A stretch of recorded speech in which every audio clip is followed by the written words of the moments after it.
कहानी सागर में आप सबका स्वागत है। आज मैं बृहस्पतिवार व्रत का महत्व व विधि सहित कथा सुना रही हूँ। व्रत का महत्व व विधि। भगवान बृहस्पति देव की पूजा अर्चना के लिए बृहस्पतिवार को व्रत करके व्रत कथा पढ़ने अथवा सुनने की प्राचीन परंपरा है। बृहस्पतिवार का व्रत करने और व्रत कथा सुनने से सभी मनोकामनाएं पूरी होती है। धन संपत्ति की प्राप्ति होती है, निसंतानों को पुत्र प्राप्ति होती है, परिवार में सभी आनंद पूर्वक रहते हैं। बृहस्पतिवार को सूर्योदय से पूर्व उठकर स्नादि से निवृत्त होकर बृहस्पति देव का स्मरण करके व्रत का प्रारंभ करना चाहिए। उपासक को घर के किसी कक्ष में पूजा स्थल बनाकर उसमें भगवान बृहस्पति देव की प्रतिमा की स्थापना करनी चाहिए। घर के समीप किसी मंदिर में जाकर भी बृहस्पति देव की पूजा की जा सकती है। बृहस्पति देव पीले रंग के पुष्प और पूजा की पीले रंग की सामग्री को पसंद करते हैं, इसलिए स्नान के बाद पीले रंग के वस्त्र धारण करने का विशेष महत्व बताया गया है। पीले रंग के पुष्प, केले और पीले चंदन से बृहस्पति देव की पूजा का विधान है। बृहस्पतिवार के व्रत में उपासक को पूरे दिन में एक समय ही भोजन करना चाहिए। भोजन में चने की दाल, बेसन और दूसरे पीले रंग के खाद्य पदार्थों का ही सेवन करना चाहिए। व्रत करने वाले पुरुष बृहस्पतिवार को दाढ़ी व सिर के बाल न कटाए। पूजा के समय बृहस्पति देव से जो मनोकामना प्रकट की जाती है वे उसे अवश्य पूरा करते हैं। बृहस्पतिवार व्रत कथा। प्राचीन समय में आर्यावर्त में दिग्विजय नामक एक राजा था। वह अपनी प्रजा के सुख दुख का बहुत ध्यान रखता था। राजा प्रतिदिन बृहस्पति देव की पूजा करने के लिए मंदिर में जाता था। प्रत्येक बृहस्पतिवार को राजा बृहस्पति देव का व्रत रखता था। बृहस्पति देव की पूजा अर्चना के बाद व्रत कथा सुनकर राजा एक समय ही भोजन करता था, लेकिन उसकी रानी को यह सब पसंद नहीं था। राजा ने उसे अनेक बार समझाया था, लेकिन उसने अपना व्यवहार बिल्कुल नहीं बदला। रानी कभी किसी निर्धन को अन्न वस्त्र आदि का दान न स्वयं करती थी और न राजा को करने देती थी। एक बार जंगल के कुछ हिंसक जानवरों ने नगर में घुसकर निरीह लोगों को मारना शुरू कर दिया। प्रजा के लोगों ने जब राजा दिग्विजय से जंगली जानवरों के उत्पात की शिकायत की तो वह स्वयं उनके शिकार के लिए गया। इधर रानी महल में आनंद से झूला झूल रही थी। उस दिन बृहस्पति देव निर्धन भिक्षुक के रूप में महल के द्वार पर पहुंचे और रानी से भिक्षा मांगी तो वह क्रोध मिश्रित स्वर में बोली, हे भिक्षुक, सुबह से भिक्षा देते देते मैं तो परेशान हो गई हूँ। लोगों को दान देने के लिए तो मेरे पति ही बहुत हैं। वे हर समय भिक्षुकों को अन्न वस्त्र तथा धन दान करते रहते हैं। उनके इस तरह दान देने से तो मैं बहुत तंग आ चुकी हूँ। इससे तो अच्छा है कि सारा धन समाप्त हो जाए, ताकि हम प्रतिदिन दान देने के कष्ट से मुक्त होकर चैन की सांस ले सके। रानी की बात सुनकर बृहस्पति देव मन ही मन मुस्कुराते हुए बोले, हे रानी, भगवान तुम्हारी यह मनोकामना अवश्य पूरी करेंगे। तुम इस समस्या से छुटकारा पाना चाहती हो तो बृहस्पतिवार को सुबह सूर्योदय से पूर्व मत उठना। जब सूर्य की तेज धूप तुम्हारे बिस्तर पर पहुंच जाए तभी उठना। फिर सारे महल को गोबर से लीप कर सिर से पांव तक स्नान करना। अपने लंबे बालों को अवश्य धोना। राजा से कहना कि वह बृहस्पतिवार को हजामत अवश्य करवाए। राजा को भोजन में मांस मदिरा अवश्य देना। निरंतर 7 बृहस्पतिवार तक ऐसा करने से तुम्हें धन की मुसीबत से अवश्य मुक्ति मिल जाएगी। इतना कहकर भिक्षुक रूपी बृहस्पति देव कुछ दूर चलकर अंतर्ध्यान हो गए। रानी अपने पति की दान देने की आदत से बहुत परेशान हो चुकी थी, इसलिए कुछ सोचकर उसने परेशानी से मुक्ति पाने के लिए भिक्षुक की बताई बातों का पालन करने का निश्चय किया। राजा ने रानी को ऐसा न करने के लिए कहा, लेकिन रानी अपनी जिद पर अड़ी रही। उसने राजा को धमकी दी, यदि तुमने मेरे कथनानुसार काम नहीं किया तो मैं महल छोड़कर चली जाऊंगी। विवश राजा को रानी की बात स्वीकार करनी ही पड़ी। 3 बृहस्पतिवार तक रानी ने सब कुछ भिक्षुक के बताए अनुसार ही किया, लेकिन चौथे बृहस्पतिवार को उसे कुछ करने की जरूरत ही नहीं पड़ी, क्योंकि तीसरे बृहस्पतिवार को ही राजा का धन समाप्त हो गया। राजा का अन्न भंडार खाली हो गया। दूसरों को अन्न वस्त्र दान करने वाला राजा अन्न के अभाव में भूखा मरने लगा। उस समय राजा ने अपनी रानी से कहा, रानी, अब मैं इस नगर में नहीं रह सकता। यहाँ तो हम किसी से भिक्षा भी नहीं मांग सकते। लोग हमारा कितना अपमान करेंगे। मैं अब परदेश जा रहा हूँ, वहाँ कोई काम धंधा करूँगा, शायद हमारा भाग्य बदल जाए। रानी को महल में छोड़कर राजा धन कमाने के लिए परदेश चला गया। वहाँ उसने जंगल से लकड़ी काट कर लाने और नगर में बेचने का काम शुरू कर दिया। इधर रानी को कई कई दिन खाने को कुछ नहीं मिलता था। वह अपने अच्छे दिनों की याद करके आंसू बहाती रहती। एक दिन रानी ने भूख से परेशान होकर अपनी दासी से कहा, दासी, समीप के नगर में मेरी एक बहन रहती है। वह बहुत धनवान है, तो उसके पास जाकर 5 सेर अनाज ले आ। उस अनाज से कुछ दिन तो पेट भरेगा, उसके बाद कहीं मेहनत मजदूरी करके काम चलाएंगे। रानी की बात सुनकर दासी चल पड़ी। जब दासी रानी की बहन के पास पहुंची तो वह बृहस्पति देव की पूजा अर्चना कर रही थी। दासी ने 5 सेर अनाज मांगा, लेकिन पूजा में व्यस्त बहन ने उसकी बात पर ध्यान नहीं दिया। दासी कुछ देर वहां बैठकर खाली हाथ महल में लौट आई। उसने रानी ऐसे आकर कहा, हे रानी, तुम्हारी बहन अभिमानी है। अधिक धन होने के कारण वह किसी से बात नहीं करती। मेरी बात का भी उसने कोई उत्तर नहीं दिया, बस पूजा पाठ करती रही। आखिर मुझे खाली हाथ ही लौटना पड़ा। रानी ने उदास स्वर में कहा, दासी, जब बुरे दिन आते हैं तो कोई सहायता नहीं करता, अपने भी मुंह मोड़ लेते हैं। यह सब हमारे भाग्य का दोष है। उधर उधर पूजा पाठ के बाद रानी की बहन ने जब दासी की ओर देखा तो वह वहाँ से जा चुकी थी।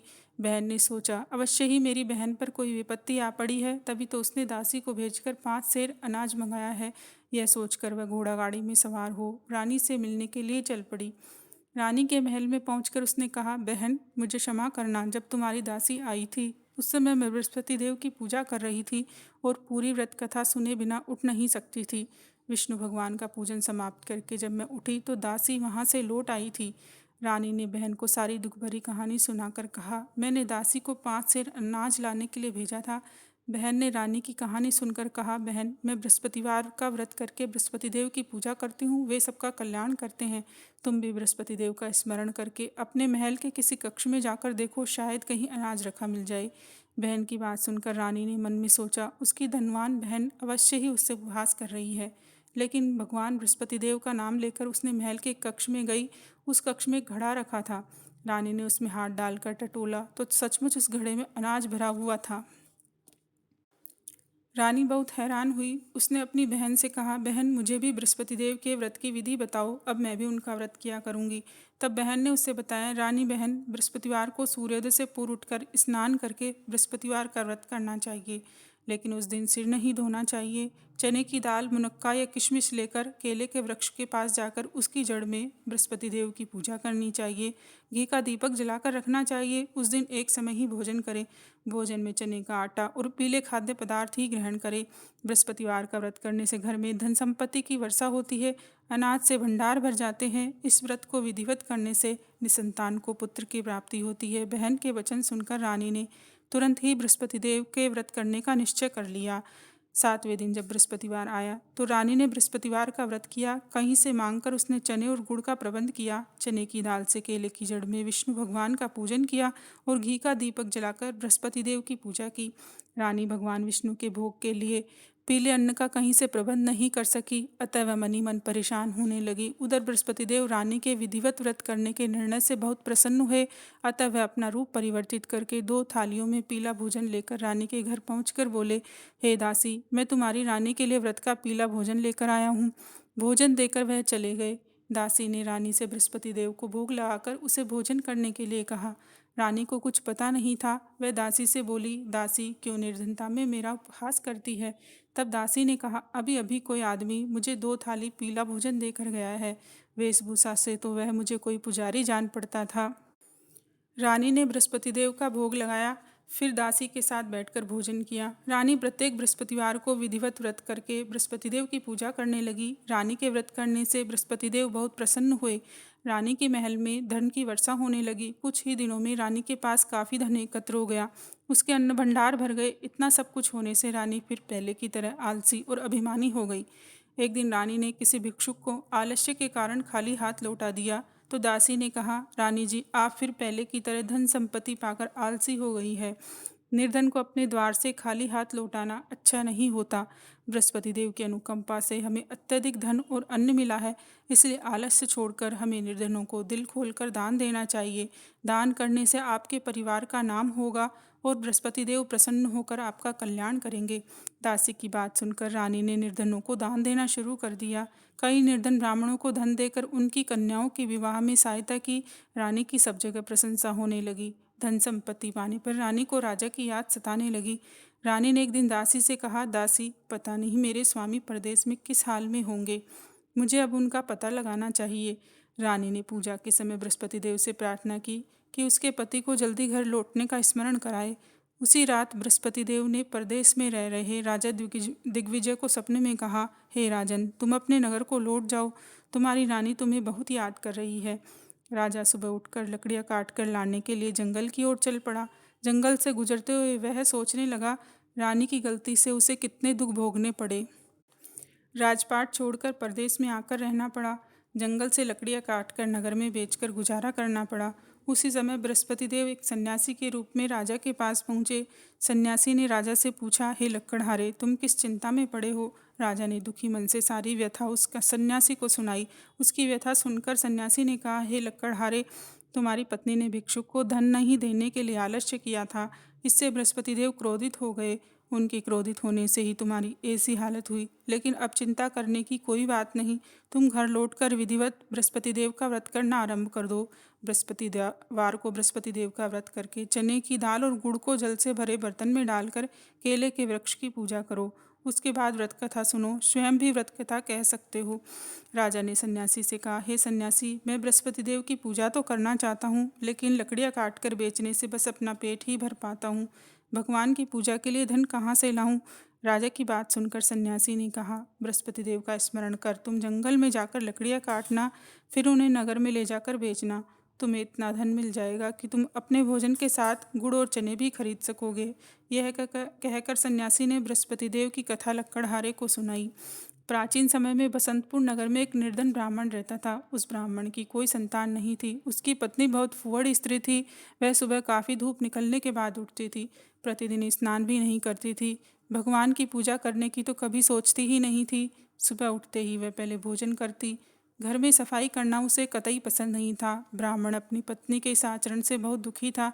भगवान के अनुकंपा से उस ब्राह्मण की पत्नी गर्भवती हुई और उसने 10वें महीने एक सुंदर कन्या को जन्म दिया। निर्धन ब्राह्मण कन्या के जन्म से बहुत दुखी हुआ। धीरे धीरे ब्राह्मण की कन्या बड़ी होने लगी। बचपन से ही उस कन्या की रुचि भगवान विष्णु की पूजा में थी।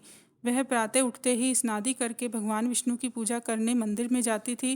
बृहस्पतिवार को व्रत करके विधिवत पूजा पाठ करती थी।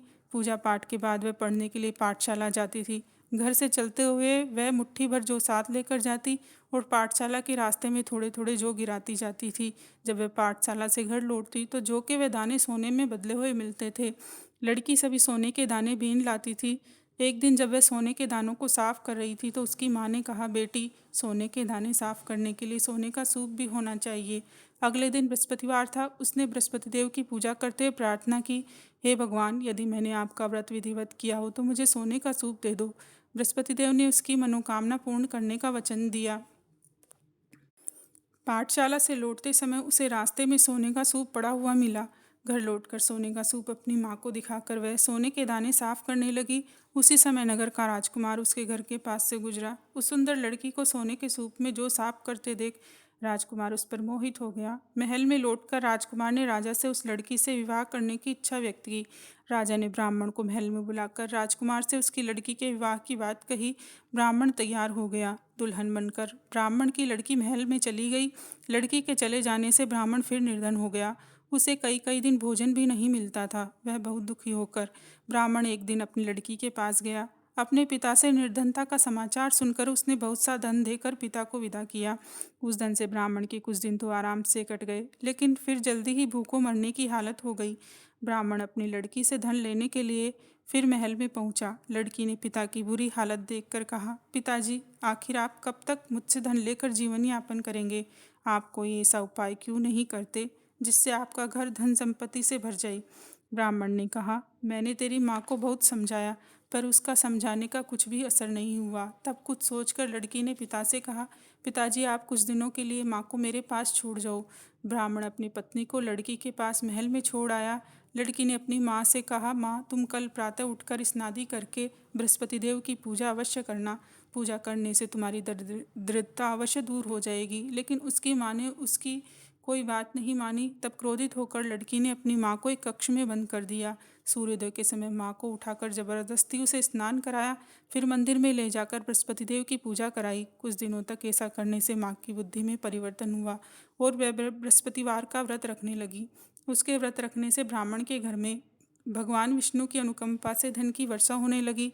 दोनों पति पत्नी धन संपत्ति पाकर आनंद पूर्वक जीवन यापन करते हुए विष्णु धाम को चले गए। लक्कड़हारा बने राजा ने सन्यासी से बृहस्पति देव की यह कथा सुनकर बृहस्पतिवार का व्रत करके भगवान विष्णु की पूजा की। उस दिन से उसके सभी क्लेश दूर हो गए। लेकिन अगले बृहस्पतिवार को कामकाज में अधिक व्यस्त रहने के कारण उसने बृहस्पति देव का व्रत नहीं किया। बृहस्पति देव लकड़हारे पर क्रोधित हुए और उसे भूल की सजा दी। उस दिन नगर के राजा ने नगर में घोषणा करके सबको सूचित किया, प्रत्येक नागरिक मेरे महल में भोजन करने आए, जो नहीं आएगा उसे अपराधी मानकर भारी दंड दिया जाएगा। लकड़हारा बने राजा ने उस नगर के राजा की घोषणा तो सुनी, लेकिन जंगल से लकड़ी काट कर लाने और उसे बेचने में देर हो जाने के कारण वह समय पर महल में भोजन करने नहीं जा सका। अतः राजा के सैनिक लकड़हारे को पकड़कर महल में ले गए। राजा ने उसे महल के एक कक्ष में बैठाकर भोजन कराया। उस कक्ष में एक खूंटी पर रानी का सोने का हार लटका हुआ था। लकड़हारा अकेला उस कक्ष में भोजन कर रहा था। तभी उसने एक आश्चर्यजनक घटना घटते देखी। देखते ही देखते वह खूंटी हार को निगल गई। थोड़ी देर के बाद नगर के राजा ने हार को गायब देखा तो लकड़हारे को कारावास में डलवा दिया। लकड़हारा अपने भाग्य को कोसने लगा। तभी उसे जंगल में मिले सन्यासी का स्मरण हो आया। थोड़ी देर में बृहस्पति देव सन्यासी के रूप में उसके सामने प्रकट होकर बोले, हे लकड़हारे, तूने बृहस्पति देव की पूजा नहीं की, इसी कारण तुझे कष्ट हुआ है। लेकिन अब चिंता मत करो, बृहस्पतिवार के दिन कारागार के दरवाजे पर तुम्हें पैसे पड़े हुए मिलेंगे। उन पैसों से बृहस्पति देव का व्रत करके उनकी पूजा करोगे तो तुम्हारे सब दुख नष्ट हो जाएंगे। बृहस्पतिवार के दिन दरवाजे पर पड़े मिले पैसों से चने और गुड़ मंगाकर लकड़हारे ने बृहस्पतिवार की कथा सुनाई तो बृहस्पति देव ने प्रसन्न होकर उस नगर के राजा को स्वप्न में लकड़हारे को कारागार से मुक्त करने को कहा। सुबह राजा ने अपने कक्ष में जाकर देखा तो खूंटी पर रानी का हार मिल गया। राजा ने लकड़हारे को मुक्त कर दिया और उसे धन और आभूषण देकर विदा किया। लकड़हारा राजा उस नगर से चलकर अपने नगर में पहुंचा तो वहां कुएं, धर्मशाला, बाग बगीचे देखकर बहुत प्रसन्न हुआ। राजा ने पूछा, ये कुएं, धर्मशालाएं किसने बनवाई है? सबने उसे बताया कि ये सब रानी और उसकी दासी ने बनवाए हैं। राजा महल में पहुंचा तो रानी ने उसका भव्य स्वागत किया। तब राजा ने निश्चय किया कि सप्ताह में एक बार तो सभी बृहस्पति देव का व्रत तथा पूजन करते हैं, परंतु मैं प्रतिदिन व्रत किया करूँगा तथा दिन में 3 बार कथा कहा करूँगा। अब राजा हर समय दुसाले में चने की दाल बांधे रहता तथा दिन में 3 बार बृहस्पति देव की कथा कहता। कुछ दिनों बाद राजा को अपनी बहन की याद आई। एक दिन घोड़े पर सवार होकर राजा अपनी बहन से मिलने के लिए चल दिया। अभी राजा नगर के बाहर पहुंचा ही था कि उसने कुछ लोगों को एक शव को ले जाते हुए देखा। राजा को स्मरण हुआ कि आज उसने किसी को बृहस्पतिवार की व्रत कथा नहीं सुनाई है। अतः राजा ने उन लोगों को रोककर कहा, भाइयों, आप शव को ले जाने से पहले मुझसे बृहस्पतिवार की कथा सुन लो। लोगों ने कहा कि तुम पागल तो नहीं हो गए हो, हमारा तो आदमी मर गया है और तुम्हें कथा की पड़ी है। लेकिन कुछ बूढ़े लोगों ने कहा, अच्छा भाई, साथ चलते चलते तुम अपनी कथा सुना लो। राजा ने चलते हुए आधी कथा ही सुनाई थी कि सब हिलने लगा। राजा के पूरी कथा सुनाते ही सब उठकर बैठ गया। लोगों ने हैरानी से दांतों तले उंगली दबाई और अगले बृहस्पतिवार से भगवान बृहस्पति देव का व्रत करने व कथा सुनने का निश्चय कर लिया। घोड़े पर सवार राजा चलते हुए एक किसान के पास पहुंचा। किसान अपने खेत में हल चला रहा था। राजा ने कहा, अरे भाई, मुझसे बृहस्पतिवार की कथा सुन लो। किसान झुंझुलाकर बोला, अरे भाई, देख नहीं रहे, जितनी देर तक तुम्हारी कथा सुनूंगा उतनी देर में तो पूरे खेत में हल चला लूँगा। राजा निराश होकर चलने लगा। तभी किसान के बैल लड़खड़ाकर जमीन पर जा गिरे। किसान के पेट में जोरों का दर्द होने लगा। उस किसान की पत्नी जब खाना लेकर आई तो उसने किसान से इस बारे में पूछा। किसान ने घुड़सवार की पूरी कहानी सुनाई। किसान की पत्नी दौड़ती हुई राजा के पास पहुंचकर हाथ जोड़कर बोली, भैया, मैं तुम्हारी कथा सुनने को तैयार हूँ। राजा ने उसके खेत पर पहुंचकर बृहस्पतिवार की कथा सुनाई। तभी बैल उठकर खड़े हो गए। किसान के पेट का दर्द भी तुरंत ठीक हो गया। राजा अपनी बहन के घर पहुंचा तो उसकी बहुत आवभगत हुई। अगले दिन सुबह उठकर राजा ने देखा कि घर के सभी लोग भोजन कर रहे हैं। किसी भूखे को बृहस्पतिवार की कथा सुनाए बिना राजा भोजन नहीं करता था। उसने बहन से पूछा, बहन, क्या घर में कोई ऐसा व्यक्ति है जिसने अभी तक भोजन न किया हो? उसकी बहन बोली, भैया, हमारे घर में तो क्या, आपको पूरे नगर में ऐसा कोई व्यक्ति नहीं मिलेगा जिसने सुबह सुबह भोजन नहीं किया हो। तब राजा बहन के घर से निकलकर उस नगर में बिना भोजन के व्यक्ति की तलाश करने लगा। एक गडरिये के घर में उसका बेटा बीमार हो जाने के कारण भूखा रह गया था। राजा ने उस बेटे को जाकर बृहस्पतिवार की कथा सुनाई।